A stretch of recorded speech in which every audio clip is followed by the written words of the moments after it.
special on the track. Daddy Slick, di mo to magugulangan sa laro. Daddy Slick, kahit sa ira mo ay sasabay ako. Daddy Slick, utak na lang ngayon mabilis tumakbo, pero di mo magugulangan, mas magulang pa sa'yo. Daddy Slick, di mo You are watching the DBS Daddy's League here on its official Facebook page, and joining me is our first game and our first player of the game for Daddy's League, Coach JD Tagle. Coach, given po na ito po yung first game ng Daddy's League, ano po ba yung nararamdaman niyo since ikaw po yung our first player of the game? Unang-una, nagpapasalamat ako kay Lord. Nakalaro kami ng maayos at walang nadisgrasya.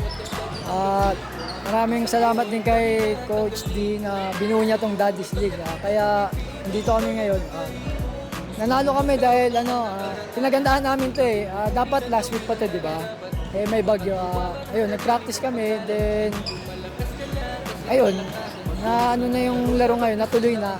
Kaya maganda yung takbuhan namin dahil nga sa practice. May gusto po ba kayo yung shoutout or message? Nagpapasalamat ako sa manager namin kay Boss Erwin Tulpo sa Terribles team, tsaka sa mga daddies ng LSGH, tsaka sa mga bumubuo nito. Maraming salamat. Ayun lang. This is Developmental Basketball League. sasabay ako. Daddy Slick, utak na lang ngayon mabilis tumakbo, pero di mo magugulangan.